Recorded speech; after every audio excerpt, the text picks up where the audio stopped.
How's it going, everybody? I'm Zach Bruner here from Flurry Sports, and every single day during August, we are going to be having a fantasy football or an NFL betting video right here on the Flurry Sports YouTube channel. So make sure you subscribe so you do not miss anything. Leave some comments below about what you want to see, and I will make sure that we have a video for that. But today is the Deshaun Watson day. Obviously, today the ruling came out about how many games he will be suspended. Obviously, that gives us some clarity for fantasy football, how we can project his value. And that is why in this video, we are going to be answering when should you be drafting Deshaun Watson in your fantasy football leagues. Now, let's just get this out of the way. In this video, we are not doing a commentary on the number of games he is suspended, evaluating the entire Deshaun Watson situation, the legal situation. There's no morality involved in this video here. If you want my personal feelings on it, you can listen to the Flurry Sports podcast, available anywhere you listen to podcasts. We talk about the situation quite a bit. In fact, the most recent episode, we projected the entire NFL season, and I said he would be suspended 6 games. I said the NFL would come out and say they wanted more, even though they worked with the judge, and it was just a PR move. Turns out that's exactly what happened, down to a T. So if you want more of that, listen to the Flurry Sports podcast. But here, we're just talking fantasy football. We're just talking Deshaun Watson's fantasy football value, and we are going to answer when you should be drafting Deshaun Watson, how you should be drafting Deshaun Watson, and all of that kind of stuff. What is his value going forward? So let's just jump into that. Where we should start is the number of games he's gone, right? So Deshaun Watson is suspended the first 6 games of the season. Now he has a week 9 bye. This means he's going to be missing 7 of the first 9 weeks of the season for you for fantasy. You know that. You know you need to have a replacement on your team, and that obviously factors into the value, right?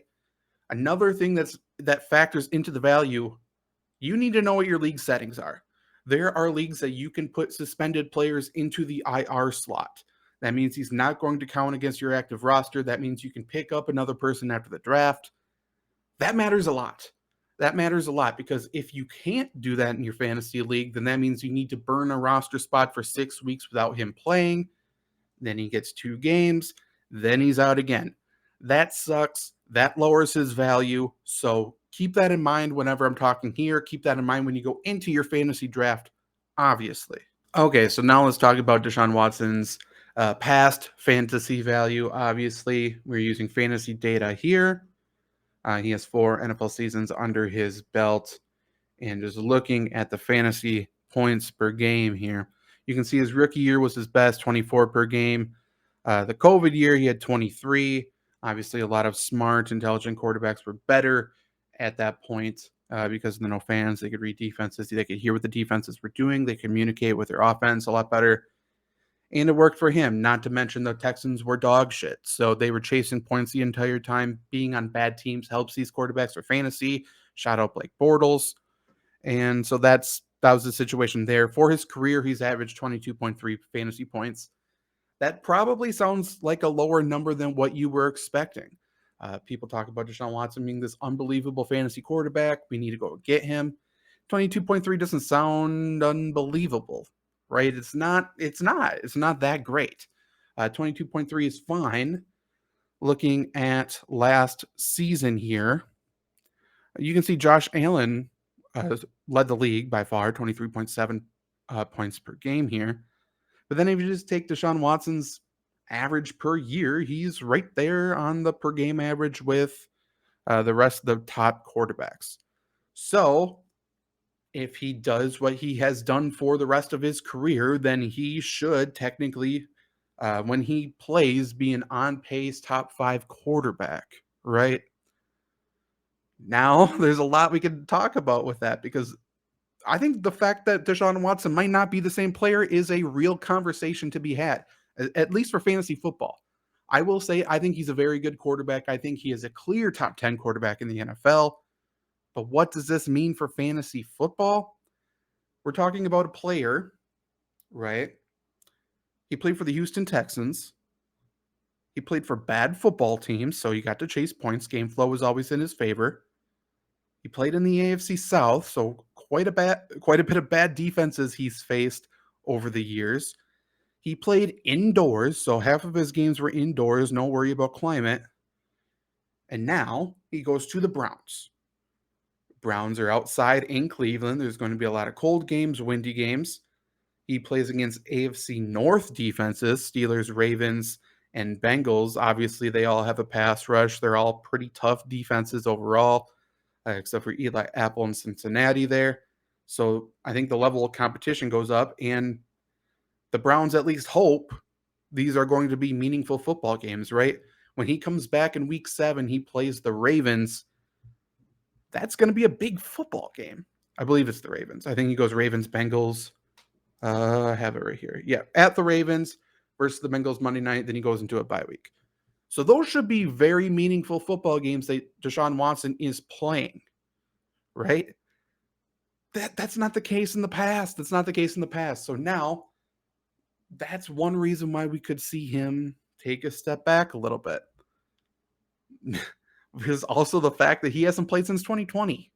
He hasn't played in front of fans since 2019. The 2019 season, you get it, is probably a 2020 game. But he hasn't played since 2020. Now he has the added pressure of meaningful games. He has the added pressure of fans. He is hated for the first time ever, basically. He was always this charitable, good guy, donated his first paycheck to the Texans workers. Overwhelmingly loved Deshaun Watson was. And now he will not be. Now he will be, chirped by the fans, chirped by opposing players hard. We're talking Baltimore fans. We're talking about Pittsburgh fans. And, oh, by the way, he comes back at Miami, at Buffalo, home against Tampa Bay. Very good teams that are going to be trying to get in his head. So there's that. And also, like I said before, played indoors in Houston. Let's take a look at what he has to do. He has to play his first game late October. It could already be cold at Baltimore, home against Cincinnati. That's outdoors in Cleveland at night. That could be bad on Halloween night. Shout out Dr. Seuss with that rhyme. Week 9, he has a bye week. Then he goes to Miami. Could be warmer. To Buffalo, November 20th. That's going to be not warm. Home against Tampa Bay. Again, home in Cleveland against Tampa Bay, late November. At Houston, obviously, you knew he was going to be back for that game. Then at Cincinnati, that's cold as fuck. Home against Baltimore. Home against the Saints. At Washington on New Year's Day, that's going to be cold. And then at Pittsburgh. There's a lot of cold games in Deshaun Watson's future. He never experienced that in high school, didn't experience that in college, didn't experience that in the pros at a regular, at a regular period, right? Like he played at home, and then his divisional games were in Nashville, in Jacksonville, in Indy, which is indoors. So I think you have to factor that in now. And by the way, he's played in cold games before. He'll get used to it playing in Cleveland. I'll tell you right now, I live in Wisconsin. There's nobody who hates cold weather more than Wisconsin, more than people from Canada, more than people from Minnesota. No one likes the cold. No one likes the cold. You don't get used to it. You don't. We've heard Aaron Rodgers interviews on the Pat McAfee show. Aaron Rodgers plays much better in cold weather. He doesn't like cold weather. No one likes cold weather. So that's a BS claim. He is not going to get used to it. And now he's really experiencing it for the first time all day, every day. That wears on your mental, as does a year of legal battles, as does the pandemic before that, as does going to a new coach, a new system, new teammates, being hated for the first time. There's a lot in Deshaun Watson's mind right now, and he hasn't stepped on a football field since 2020, and he has a lot to get caught up to speed. And we're asking him to do it for the first time in October at Baltimore, which is going to be a hostile environment regardless, but especially when you haven't been playing football for a year. You can probably see where I'm going with this. Let's look and see where he's being drafted, though. Right now, and obviously these numbers are pre-suspension, right? This is a 12-team PPR draft data from Fantasy Football Calculators. Excuse me.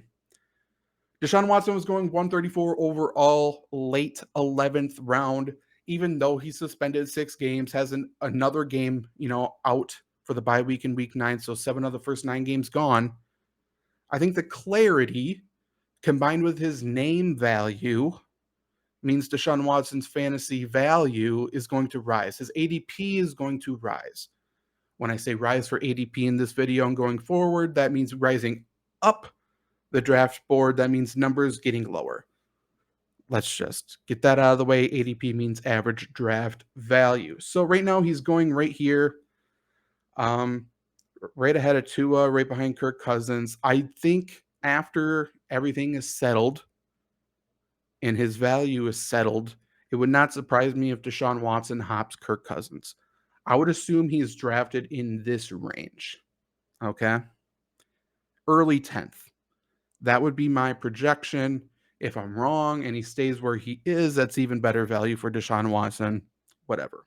Just because that's where he's going, when should you draft him? I think most fantasy leagues are going to have that one guy who's hyper aggressive on Deshaun Watson, and that's fine. Maybe it's going to be you. Maybe it's not. Where should you draft him? How should you draft him? This is what I'll say. If you are drafting near the end of the 10th round and you can double up, I love going Deshaun Watson, Kirk Cousins. If you look at fantasy football stats, Kirk Cousins, obviously, I think more than anything, name value is more important to fantasy value than anything. Projected fantasy value. Kirk Cousins, very good football player.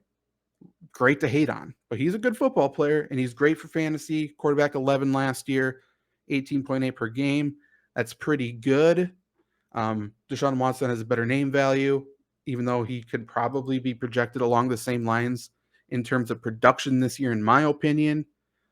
I almost forgot to do this. Outdoor stats for Deshaun Watson for his career, by the way, worse than Dome, worse than Retroof.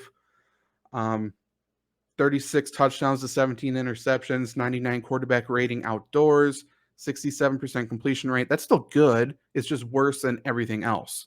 His stats are still fine. It's just worse than everything else.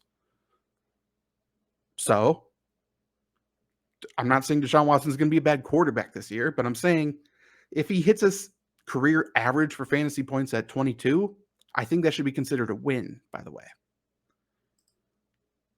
Now, if you draft towards the end of the 10th round, I love going Kirk Cousins, Deshaun Watson, flip them, whatever, Deshaun Watson, then Kirk Cousins. Because look, Kirk Cousins has that week 7 bye. That's the first game Deshaun Watson's back. Maybe you don't want to play him. I'm telling you, maybe you don't have a choice. But let's take a look at the Vikings schedule right here. You're starting the year with Green Bay, Philly, Lions, New Orleans, Chicago, Miami. Then you have the bye week. Deshaun Watson's back. There's this. And then during Deshaun Watson's bye, he plays at Washington. Hashtag revenge game for Kirk Cousins, whatever you want to say. Regardless, it's a pretty good matchup for him. I think doing that is a pretty good idea for Deshaun Watson personally. Another one that I don't mind, and if you don't want to start Deshaun Watson his first game, maybe this is a better option for you. Jameis Winston. First off, Jameis Winston is going 14th round, whatever. Pretty late. Pretty much going undrafted for fantasy leagues for our purposes here. He starts with Atlanta, then Tampa Bay, again, revenge game, whatever. But Carolina, Vikings, Seattle, Cincinnati, Arizona, Vegas, Baltimore, Steelers. Like the first part where you know Deshaun Watson's going to be gone, pretty good schedule. Not bad at all. And they're going to have to make a decision on Deshaun Watson for this week pretty early because obviously the Saints play at Arizona Thursday Night Football. But, whatever. And then week 9, Baltimore when Deshaun Watson's out, and then you can go with Deshaun Watson the rest of the way. Does not matter. But Jameis Winston's a guy you could combine with him who's going late. I think Marcus Mariota is another interesting one. He also has a week 14 bye, and he's also going to be starting early in the season, maybe not the end of the season, but because you have Deshaun Watson, who cares? But yeah, that's what I would do if I'm drafting Deshaun Watson. Those are the quarterbacks I would try to pair him with. If I spend a 2nd, 3rd, 4th, 5th round draft pick on a quarterback, we're talking Josh Allen, Justin Herbert, Patrick Mahomes, maybe Lamar Jackson, maybe Kyler Murray, people like that. I don't think I'm going for Deshaun Watson. I don't see the point. If you feel good about your starting quarterback, I'm not taking a risk at a backup quarterback who, quite frankly, could take steps backwards this season because of his mental, because of his physical, because of where he's playing, who he's playing, all of the above. If I'm drafting Deshaun Watson and I have a quarterback ahead of him that I feel comfortable with, maybe you go Trey Lance and then Deshaun Watson, and Trey Lance pans out and you feel really good about him. I'm trading Deshaun Watson before he steps on the field. I don't want to roll the dice on him looking good at the Ravens his first game back. I would be trading him then to a quarterback needy team. That's what I would do. Now, when should you draft him? When would I draft him? Because of the reasons I said before, and I really truly think he could take steps backwards, I'm not drafting him probably until the 11th round. If I truly nail my first 8, 9 picks and I feel super, super good about my team, maybe I'll do the Deshaun Watson, Kirk Cousins thing. If you're really bullish on Deshaun Watson, then I think the absolute earliest you would go, and this would be a reach to make sure you get him, it would be 9th round. Like I said, I think he's going to rise to this area. I think he's going to be a 10th round draft pick for a lot of people. I would not draft him if I drafted DeAndre Hopkins, who's also missing, who also has a 6-game suspension plus, obviously the bye week. I would not draft him currently, as of today, if I drafted Alvin Kamara, who could also be serving a suspension. We don't know yet. I would need to feel really good about my team if I'm taking Deshaun Watson, and I feel like I'm going to have to trust or rely on Deshaun Watson this year. That's what I'm saying. That's it. That's it. I wouldn't go if he's there in the 11th round, maybe the 12th round. I'll take him. I'll take him with the mindset that I think he's going to take steps backwards. I think he's going to be fine. And hopefully I can trade him to a quarterback needy team before week 7. That's probably what I'm going to try to do if he drops that far. And again, I said this at the top of the video, and I think this is the most important thing that people aren't talking about. Know your league settings, right? If you have an IR spot that you can put suspended players, if that's your league setting, Deshaun Watson's value goes up. Because then you don't need to sit there and suffer. You could pick up Jacoby Brissett. You could pick up Marcus Mariota. You could pick up somebody like that while Deshaun Watson goes into the IR slot. That's super valuable. And if that's the case, honestly, I would go round 10, round 9. That makes it worth it to me. I'm also a person willing to bet on myself. I'm willing to bet that I can get to week 7 with a winning record. Scott Fishbowl, I have Deshaun Watson. Other leagues that I've already drafted, I have Deshaun Watson. I believe I can do that. If you don't have that setting and you have to burn a roster spot, obviously on your bench, you're getting 0 points out of the roster spot for 7 of the first 9 weeks, and you have to have another quarterback. I wouldn't go above round 11. I just don't see the need. I think he takes steps backwards. I think on a per game basis, he's probably between quarterback 6 and 8. Again, that's good. That's absolutely good. We just need to stop projecting Deshaun Watson as a top 5 guy for this year. Oh, by the way, if Amari Cooper makes it to week 7 healthy for Deshaun Watson, consider that a win as well. Because there's a real possibility Deshaun Watson comes back and he's got David Njoku over here. He's got Donovan Peoples-Jones over there. David Bell. Is that situation better than Houston? Not really. Not really. It's about the same. Better running game. That helps. But yeah. That's my thoughts. Let me know in the comments below. Where would you draft Deshaun Watson? Do you disagree with me? Do you agree with me? And again, every weekday during August, we're going to have a fantasy football or an NFL betting video here on Flurry Sports, video or a stream. I haven't decided. Some days we might do some live streams at night. Let me know what topics you want covered. Do you want sleepers? Do you want busts? Do you want NFL futures? for who's going to like the best bets about uh, player props right now, season long, stuff like that. Let me know in the comments below, and we will make sure we cover it for you. Again, I'm Zach Bruner. This is Flurry Sports. Please subscribe, and I'll see you next time. Bye.